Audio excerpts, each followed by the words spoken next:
შემეცნებით საგანმანათლებლო პროექტი რადიო კინო მზადდება სტუდია კოცის ბაზაზე. პროექტის ხელმძღვანელი კობა ცხაკაია. პროექტის რედაქტორი ნინო ჩხიკვიშვილი. თბილისი 2025 წელი.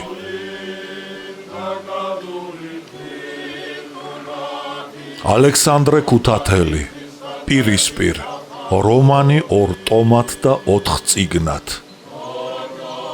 პირველი ტომი, წიგნი პირველი. ნაწილი პირველი.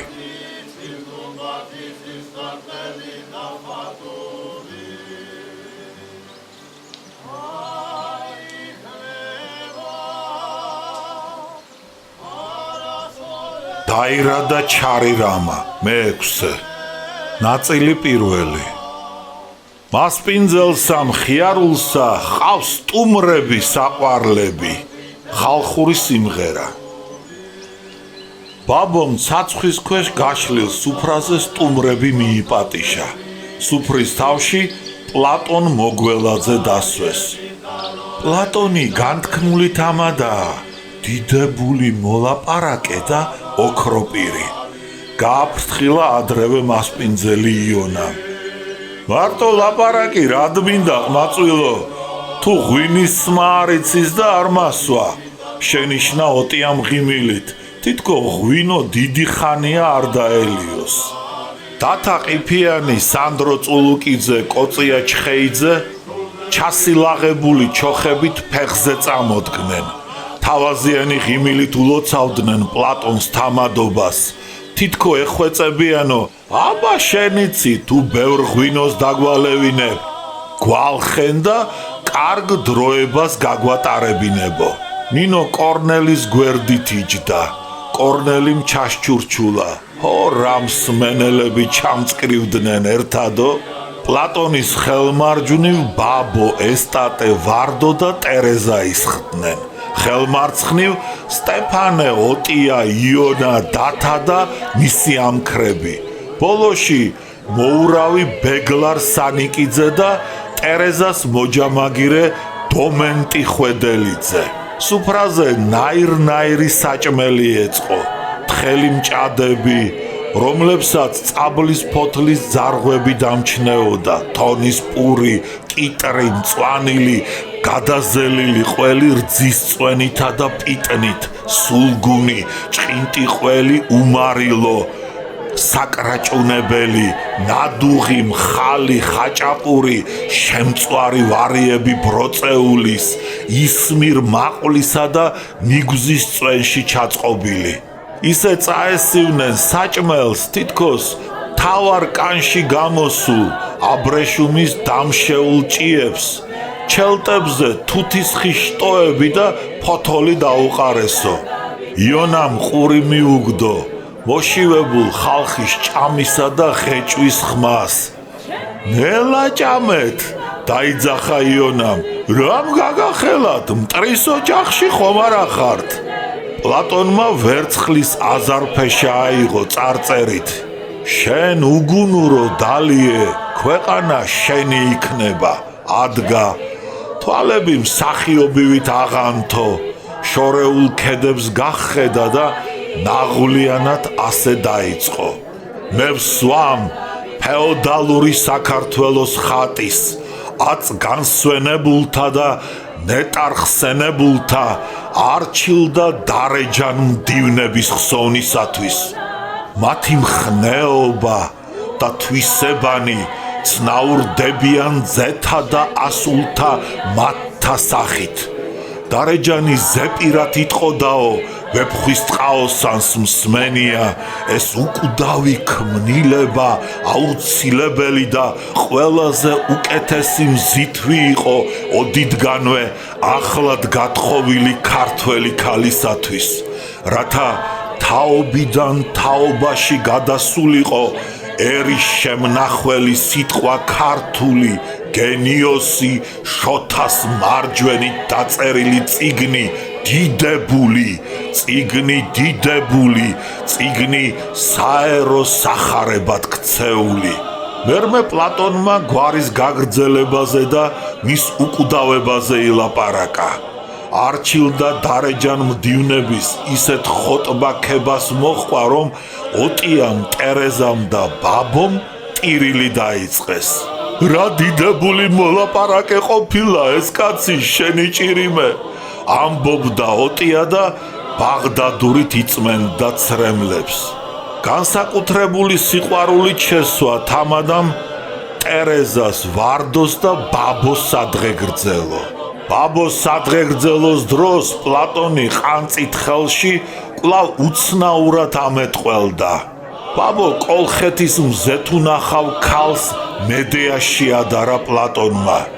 მედეამ იცი სტრფობის და არწივის თვალების ცივი სიშორეც, მისმა ხელმა იცის ალერსი და ვეფხვის ტოტების საშინელი ბრჭყალების ჩვენებაც. სიამით სავსე ბაგე შესაძლოა მეორე წუთში შხამით ახსავსე ბროწეულად გეჩვენოს. ორმაგია იგი, ვით ამორძალი პენთესილე, რომელსაც აქილეს დასაღუპავად ჰქონდა ძუძუ აწვდილი. ყურში სანთელი ჩაისხი, თორემ უთუოდ მოგაჯადოებს და ცუდად წავა საქმე, გაზახა იონამ ბაბოს. მერმე პლატონმა თამარ მეფეს შეადარა დიასახლისი, შეამკო, თავბრუ დაახვია. ნინო კი ისევ წმინდა ნინოს ხატს და ბოტიჩელის მგალობელ ანგელოზებს უნაზეს და უსპეტაკე შროშანივით რომ აუწვდიათ ცისკენ თავისი ფერმკრთალი სახე. გაისმა მრავალ ჟამიერი, მასპინძელსა მხიარულსა ხელხვავი, დათაყიფიან სანდრო წულუკიძეს, კოწია ჩხეიძეს და იონას ჩინებული ხმები ჰქონდათ, მაგრამ ოტიას პირველი მაინც სხვა იყო, ზარივით წკრიალა, მაღალი, უჩვეულო. პლატონი აღენთო, ყანწი აიღო და ოტია ისე ადღეგრძელა. შეხედეთ ოტიას, მის წვერულ ვაშს, მის გაფანჩულ წარბებიდან მოცქირალ მოცისფრო თვალებს, მთიდან მოფრენილი არწივის მოღუნულ ცხვირს, არა და არა. გადაიქნია ისტერიკულად თავი პლატონმა. ქართველი ხალხი არ გადაშენდება მანამდე სანამ არსებობს ოტიას მსგავსი ქართველები. აშენდა მაშინ საქართველო, ჩაილაპარაკა იონამ. პლატონი კი გაიძახოდა.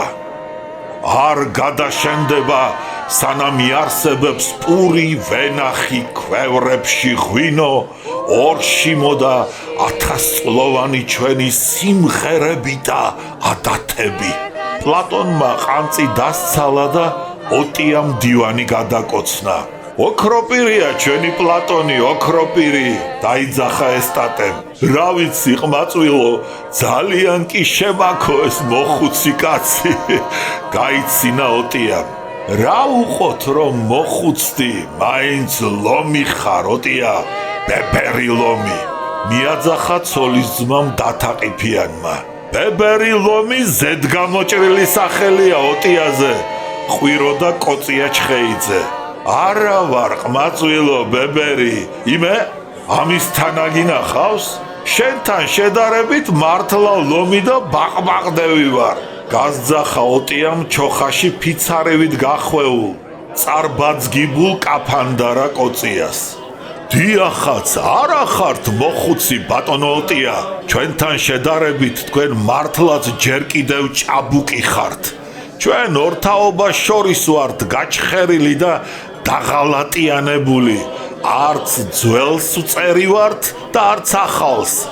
მიჯნა ქრწანისის ტრაგედიის მერმე იქნა გავლებული, ამბობდა პლატონ მოგველაძე გაუგებარი ფორმულებით. ისევ აღფრთოვანებით შესძახეს ოტიას, ლომი ხარ ოტია, ბებერი ლომი. ოტიამ ახლა თავი მოიკატუნა, რაღა ლომი ვარ ყმაწვილო, ხომ ხედავთ? ბუდიდან ამოგდებას და სახლკარის დაქცევას მიპირებენ. დათამ გაამხნევა. ნუ გეშინია ოტია, აქ არა ვარ, არ გავახარებ შენს მტრებს. სტუმრებს ღვინო მოეკიდათ. იონამ ყანწი დასცალა. ოტიას ცოლიკაური ისეთი ვაგარია, რომ უკვე კეტი შემომაკრა თავში. აღიარა მან. ყანწი კორნელის გადაუგდო და გაზახა. დალიე, გმირი და მებრძოლი ვარო, რომ იძახი. დალიე, სიწესავით რომ წამომჯდარ ხარ მანდ ნინოს გვერდით. ოტიას მოსწონდა და სიამოვნებდა, როდესაც სტუმრები მის სუფრაზე ღვინის სმას გააჩაღებდნენ. იონას კისერში წაავლო, ხელი მოსწია და ტუჩებში აკოცა. იონა იმზირა. მეზარევა წერულვაშიანი და ბებერი კაცის კოცნა. ოტიამ გაიცინა. შენ მამზემ, შენ დიდი ქოჩორა ბიჭი მყავხარ. ტერეზამ დაუშალა, მაგრამ იონამ მაინც დაალევინა კორნელის ღვინო. ოტია სიყვარულით სავსე თვალებით მისჩერებოდა ახლა კორნელის. დალიე, ჩემო საყვარელო დისწულო, ნამდვილი ყურძნის წვენია, კი არ გაწყენს, დედის რძესავით შეგერგება, იმ დედა ჩემის სული ნუ წამიწყდება. მერმე ნინოს გადახედა. მოაგონდა თავისი ყმაწვილ კაცობა. იმდენი შენი ცოცხლე, ჩემო კორნელი, რამდენი მე შენს ხნობაზე და მერმეც აქ ქუთაისში და თბილის ქალაქში ღვინო მისვამს და დრო მიტარებია. დათამ შენიშნა. მე შენ გეტყვი ადგილმამული და ქონება არ გიწყობდა ხელს. ოტიამ დისწულის, კორნელის და ცოლის ძმის დათას გასაგონად დაიწყო. ჩავიდოდი ყმაწვილო თბილისში და იქაურ თავადებთან ერთად ქეიფობდით ორთაჭალის ბაღებში. ქეიფობდით გემოზე და მერე დავერეოდით გოგოებს. ნინომ თავი ჩაჰკიდა. ბაბომ კი გესლიანად შენიშნა ქმარს. ორთაჭალის გოგოებს რომ დაერეოდი, ჩემო ოტია, იმიტომაც დაგჭირდა მერე აქიმობა, კისლავოცკი და 1000 დავიდარაბა. ოტიამ თუთუნის გაწყობა დაიწყო. ბაბოს უაზროდ მიაშტერდა. მერმე გაიღიმა და ნინოს გადახედა.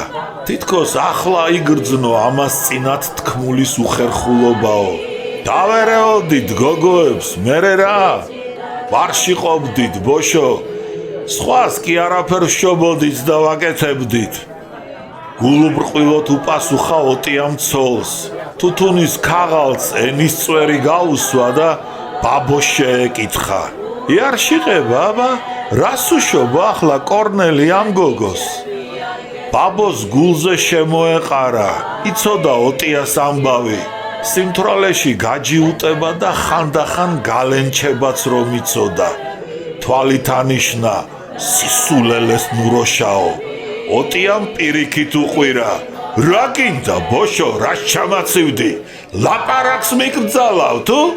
ბაბო უხერხული მდგომარეობიდან ვარდომ გამოიყვანა. ოტიას კითხა. ბატონო ოტია, კისლავოცკში ბრძანდებოდით? იცოცხლეთ, ჩემო ბატონო, მე კისლავოცკში დრო მიტარებია. ნეტარი ღიმილით მიუგო ოტიამ და მოხვა. ერთხელ შავი ჩოხა ჩავიცვიდა ძმაკაცებს, გიორგი ერისთავს, პაპუნა წერეთელს, სპირიდონ მიქელაძეს, აქვსენტი ფაღავას გაუარე და ჩასირმული და იარაღ ასხმული პარკში შევედით. პავილიონში კაზაკების პოლკის ორკესტრი უკრავდა. ქალები და კაცები ყავას სვამდნენ. რუსის ქალებს რაც მართალია ძალიან მოვწონდით. ახლა მთელი სუფრა უგდებდა ყურს ოტიას. ერთი თავადიშვილის ქალი მომწონდა, ტატიანა კონსტანტინოვნა. გვარი დამავიწყდა. განაგრძო ოტიამ. შესანიშნავი ქალი იყო. კავალრები ბუზები ვითესელოდნენ. ბიჭის ხელით მშვენიერი თაიგული გაუგზავნე, თუმცა ფული წინაღამით წავაგე კარჩი. ტატიანა კონსტანტინოვნამ დამინახა, გამიცინა და თავი დამიკრა. კაკიე პრელესტნიე გრუზინსკიე კნიაზია. რა მშვენიერი არიან ქართველი თავადებიო, უთხრა ქალმა გვერდით მჯდომს, ჩასუქებულ ინჟინერს. ინჟინერი ტატიანა კონსტანტინოვნას იარშიყებოდა. გაბრაზდა, რადგან დავჩრდილე. ამიტომ ჩვენს გასაგონად უპასუხა. ესლიბი ტოლკო ვიზნალი ტატიანა კონსტანტინოვნა კაკიანი ვსე გლუპიეო. ნეტავი იცოდეთ ტატიანა კონსტანტინოვნა როგორი სულელები არიან ყველა ესენიო. სისხლი ამივარდა ყმაწვილო თავში და შევძახე. ინჟინერი პედიტე სუდა. ინჟინერო აქ მოდი თქვა. აკანკალებული და ზეზეულად გათავებული ინჟინერი წამოდგა და შორი ახლოს გამიჩერდა. მივარდი ხანჯალი ვიშიშვლე და დავაღირე. სტანტე სეიჩაჟზე ნაკოლენი ატო ზარეჟუ თქვა. ახლავე დაიჩოქე და ბოდიში მოიხადე, თუ არა მოკლავ თქვა, გავაფრთხილე, ამბობდა ოტია. პლატონს მოეწონა ოტიას მიერ კისლოვოდსკში ჩადენილი გმირობა და უფრო კარგად რომ მოესმინა მისი ნაამბობი, წამოდგა და ისე დაუგდო ყური. ოტია განაგრძობდა. წახდა ყაზახი, იქადრა და დაიჩოქა. სიმინდის ფოჩივით გადაგრეხილ ქერაულვაში წავატანე ხელი და სამართებელივით გაქანქალებული ხანჯლით ცალი ულვაში ძირს მოვთიბე. თვად ერთიანად მოპარსე, დედა ჩემის სული ნუ წამიწყდება. მერე ქალთან მივედი. ინჟინერის ულვაში წინ მაგიდაზე დაუგდე და უთხარი. ტატიანა კონსტანტინოვნა, პრიმიტე ატმენიავ პოდაროკ უსი ვაშეგო ნედოსტოინოვო კავალერა თქვა. ტატიანა კონსტანტინოვნა, მიიღეთ ჩემგან საჩუქრად ულვაში თქვენი უღირსი კავალერისა თქვა. ქალმა გაიღიმა და მიპასუხა. ბლაგადარიუ ვას კნიაზო. გმადლობთ თავადო. საშინელი სიცილ ხარხარი ატყდა სუფრაზე. პლატონი იძახოდა. აგაშენა ღმერთმა ბატონო ოტია იმ დოყლაპია და უზრდელ ინჟინერისათვის ულვაში რომ მოგიპარსიათ, თქვენი მარჯვენა იკურთხოს. თუ ღირდა ის ქალი ამდენ დავიდარაბათ, ჰკითხა იონამ ოტიას. ღირდა და მეტი არა, მიუგომან. ქალებში შენი სიწუწკე რომ ვიცი, ალბათ ჭკუას დაკარგავდი. რა ლამაზი ქალი იყო. ახლაც ნაკვად მაქვს ყმაწვილო გულში ჩარჩენილი. ოტიამ კერდი მუშტით შეინგრია. ბაბოზე ლამაზი მაინც არ იქნებოდა, გაეხუმრა იონა. ოტიას მე არ მოვწონვარ. შენიშნა სიცილით ბაბომ და პლატონს გადახედა. ისეთი კაცი ჯერ არ შობილა თქვენ რომ არ მოსწონდეთ ქალბატონო ბაბო. თქვენი დაირა და ცეკვა გვაღირსეთ, ისე ვერ წავალთ ზედაზენიდან, უთხრა პლატონმა. ბეგლარის თვალმა იელვა და პლატონზე ბოროტად შეჩერდა. იგი რატომღაც ღელავდა ამ ღამით, სუფრიდან ხშირად დგებოდა. დაირა, დაირა, გაიძახოდნენ სტუმრები. ბეგლარი სასადილო ოთახში შევიდა. კედლიდან დაირა ჩამოიღო და სამზადში ცეცხლი გაახურა. ესტატე ისევ რუსი ინჟინრის ამბავს იგონებდა. რა დიდებული ხმარება გწოდნია ხანჯლისა ბატონო ოტია. რომ გითხრათ ჩემო ბატონო არ დაიჯერებთ და რა გამოვიდა? დაიწყო ოტიამ.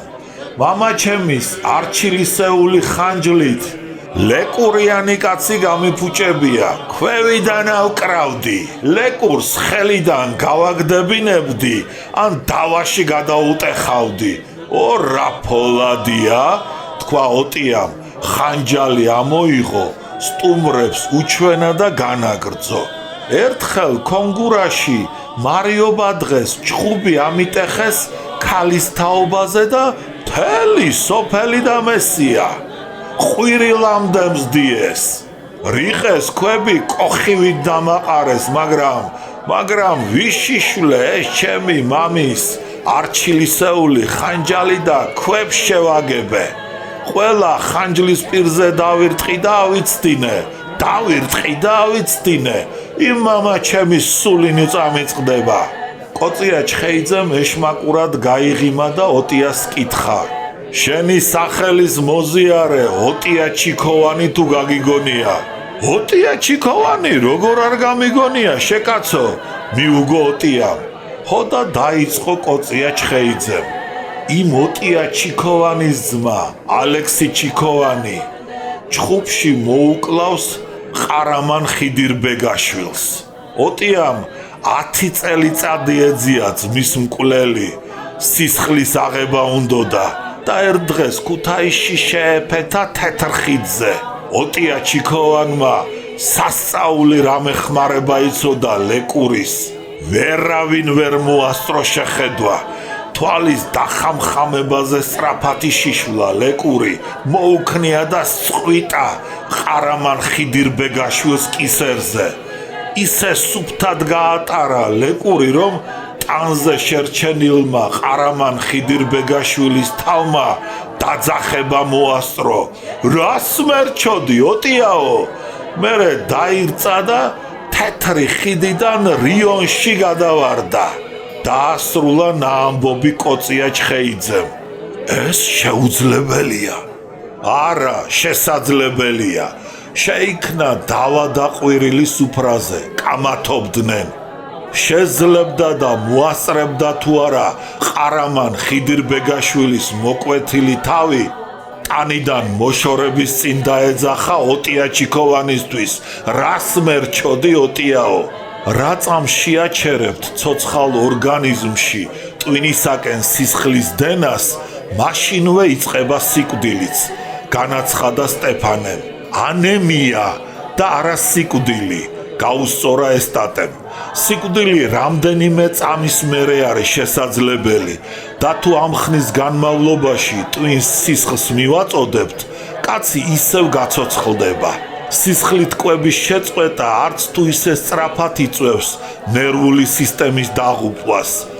ამ დებულების დასამტკიცებლად მეცნიერმა ბრუნო სეკარმა ძაღლს თავი მოჰკვეთა.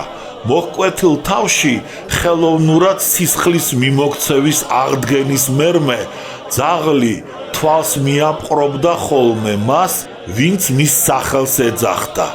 შესაძლოა, მაგრამ ეს მაგალითი ამ შემთხვევაში არ გამოდგება, შეედავა სტეფანე, რადგან ხიდირბეგაშვილის მოკვეთილ თავში სისხლის მოქცევა არავის არ აღუდგენია. ჩანს ხიდირბეგაშვილი მაშინვე მომკვდარა და მაშასადამე თვალის მოძრაობას და ლაპარაკსაც ვერ შესძლებდა. მას თვალის დახამხამების უმალ მოჰკვეთეს თავიო. ეს იყო წამიწამისა მსწრობელი. ამ ხნის განმავლობაში არამც თუ სიკვდილი, ანემიაც არ მოხდებოდა, იგი მოასწრებდა დაძახებას, ურჩობდა პლატონი. მოასწრებდა ყმაწვილო, უეჭველად მოასწრებდა, გაიძახოდა პლატონი. კოწია ჩხეიძე გულში ფიქრობდა. ისე ღმერთი თქვენ გიშველითო, მაგრამ მოკამათენის გასაგონად კი ადასტურებდა. კი ბატონო, ნამდვილად მოასწრო. ხიდირბეგაშვილის მაგალითი ძალიან ჰგავს 1001 ღამის ზღაპარს, სადაც მოკლული ბრძენის თავი უპასუხებს ხალიფას შეკითხვებზე. ღიმილით შენიშნა სტეფანემ კოწიას. ხმლის ხმარებაც ასეთი უნდა, განაცხადა ესტატემ. ხმალი განაყველას უნდა ერტყას. ხმლისა და სატევრის ხმარებას თავისი წესები აქვს. ბევრს ალა ჰგონია. საქართველოში ხმლისა და სატევრის გარშემო მთელი რიტუალებია შექმნილი. მე ამის გამო გამოკვლევას ვწერ. მიუგო პლატონმა. ამ დროს ბეგლარმა გახურებული დაირა მოიტანა და ბაბოს გადასცა. ყველა სმენად იქცა. ბატონო პლატონ, თქვენ სადღეგრძელო მიირთვით და მე მის შემდეგ დაუკრავ. გარდა ამისა, ერთის პირობით. თუ თქვენს ნაწარმოებს წაიკითხავთ, უთხრა ბაბომ. გთხოვთ, ბატონო პლატონ, გთხოვთ, გაისმა სუფრაზე ძახილი, კეთილი. თქვა პლატონმა, წამოდგა, აზარფეშა აიღო და დაიწყო. მეგობრებო, ნება მიბოძეთ შევსვა სადღეგრძელო, იშვიათი და უცნაური ადამიანისა. ეს ამ კუთხის მოამაგე, სულით მდიდარი, ხალხოსანი იონა გახლავთ. რაც მის გამო მიფიქრია, ახლა ლექსად მოგახსენებთ. მზე აჯამეთის ტყის იქეთ ჩასულიყო. ალისფერი ცის დასავალი მსახიობივით დაძაბულ პლატონის სახეს მის დიდრონსა და შავ თვალებს აშუქებდა. თავჩაღუნული იონა ღრმად სუნთქავდა. უხაროდა ასეთი დიდი ადამიანი და პოეტი უძღვნიდა ლექსს. მერმე თავი ასწია და პლატონს შეხედა. მოეჩვენა თითქო პლატონის თვალები შუქს ისვრიან და ეს შუქი აჯამეთის ტყემდე და ალისფერ ცის დასავლამდე აღწევსო. ცოტა ხნის დუმილის მერმე პლატონმა დაიწყო. Sic transit gloria mundi. ვიცი, კლავ ზიხარ დიდ მუხის ძირში. და კენკავ შაშვის სუროს დაასკილს. დაფიქრებულსა ჭირსა დალხინზე თის მწვერვალები ხიბლავენ ასწილ. მოსდევს ნიავი ხანის წყლის არხებს. ამწვანებული ხანა ქანაობს და შენს ჭაღარად მას ისევ არხევს ის ხაბარდულა ქარის მარაო. გულის ყაფაზი მაღლა გეწევა. სავსე შუბანის წმინდა ჰაერით გიყვარს ვენახი, ვაზი, ლერწები, კარისმერეთის საქმე საერო. შრომელ გლეხობის რჩეულ თამამად, მის დასაცავად ხმალი ჩახბღუჯე, შენ დარიგე უხვად თამამად, სახსარებო გულის საუნჯე. მიფრინავს წლები, ვით ლექსთა წყობა, ხან დაზმული, გულით ჭაბუკი, გესმის ცხოვრების იდუმალობა და ჭიდილის დროს მებრძოლთა ბუკი. უკან მთებია, წინ დავაკება, მაღალ ზეცასთან კწად საუბარი, შენ ახლა ძალგიც თავ შეკავება და გზათა ხილვა გარდაუვალი. აჯამეთს რისთვის ზვერავ მაგთვალით, ვინ გადირბინა მდინარე ხარბად, თხაფეხა ღმერთის თუ ჩანს ნაკვალი, ხით-ხითით მიდას განშორდა ალბათ. მე გავიფიქრე, ღირდა თუ არა, სოფლის მიღება სიკვდილის გარდა დამყის შენ თვალებს გადაუარა, შევარდენივით ღიმილმა მარდად. შუბანზე რეშის არის თარეში, ისევ ხარხარებს მეხი სატანა. შავ ღრუბლებიდან ელვა დაეშვა და ჩირაღდანმა დიდხანს გასტანა.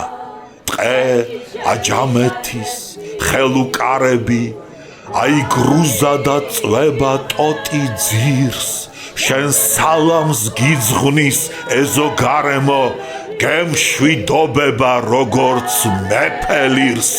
შენ ორმაგ სიტყვას სავსეს პამფლეტით ფარისეველთა ბრბო ვერ გაიგებს. გესლს და დაცინვას მსგავსად ჰამლეტის ვერვინ მიხვდება დაითარიღებს. მაგრამ უეცრად გაურევ მართალს და მაშინ ვიღაც თვალებს მიგასობს. ეს მე დავიჭერ შენს უცხო აზრთა, როგორც კოლხელი ქალი იაზონს. სტუმრებმა ტაშის ცემით გააყრუეს ოტიას ეზო. იონა წამოდგა, პლატონთან მივიდა, თვალცრემლიანმა გადაკოცნა. ღმერთო ჩემო, რა პროვინციელი, რა გულუბრყვილო და მიამიტი კაცია ეს ჩვენი მოხუცი იონა. ეს აბდაუბდა, ოჩო ფეხებზე შემდგარი ლექსი რამ მოაწონა, ფიქრობდა კორნელი. ამ დროს დაიგრიალა ბაბოს დაირამაც.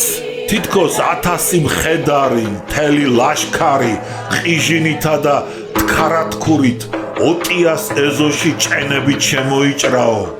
დაირის გრიალი ტუში მისალმებას გამოხატავდა.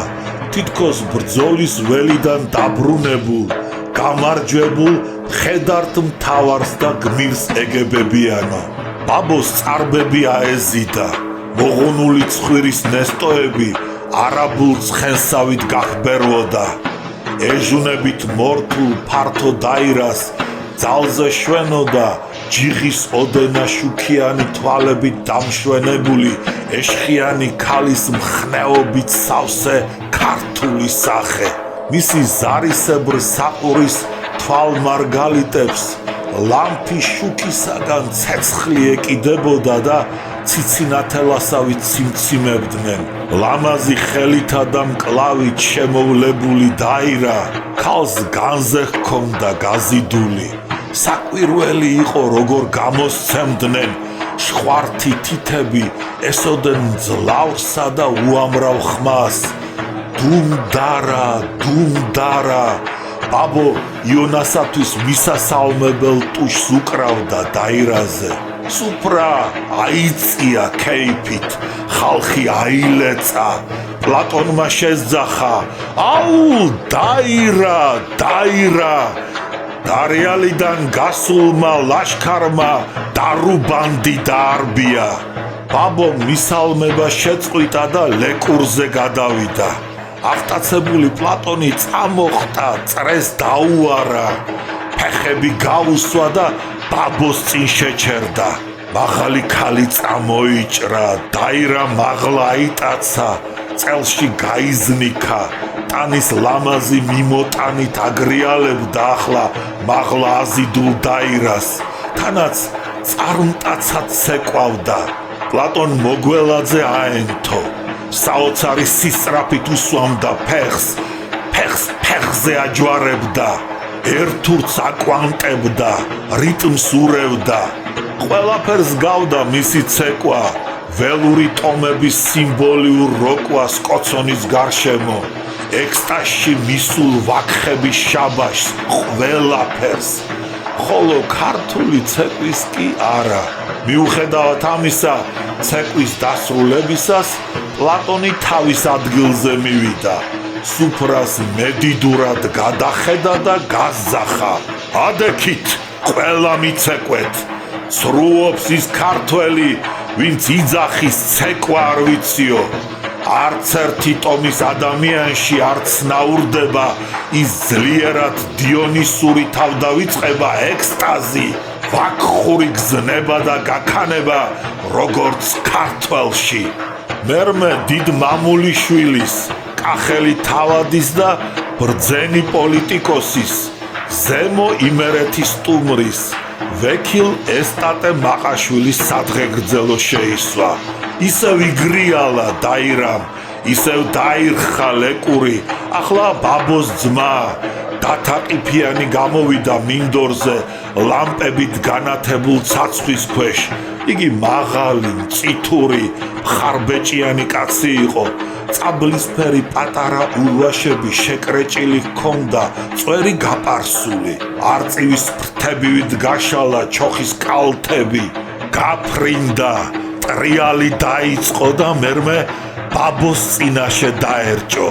თითქოს არჩეულ მსხვერპლს დაეცა ციდანო. ბაბომ ისევ აიტაცა დაირა, ვაშს გაექცა, გნოლივით გაგოგმანდა. დათა მიხვა, თავი დაუკრა. ქალი უკან გამობრუნდა შემკრთალი სახით, ასე რამდენჯერმე დაედევნა დათა, მერე განზე გაიქცა, ჩოხის კალთები და სახელო აიკეცა, აიკაპიცა და შორიდან აყურებინა ტანის ლამაზ როკვას და რხევას, ფეხთა სიმარდეს, ვაშკაცურ ლაღობას, თითქო არწივი ცაში ირაოს აკეთებსო, თავს იწონებს და ხიბლავსო. მერმე ისევ გაეშურა ქალისაკენ, დაიმორჩილა იგი და შეხმატკბილებულნი ახლა ურთიერთ უღიმოდნენ და ისე წარმტაცად ცეკვავდნენ, რომ სუფრაზე ერთსულოვანი და დაუსრულებელი ტაში გაისმა. პლატონისა და მაყაშვილთა აღტაცებას საზღვარი არ ჰქონდა.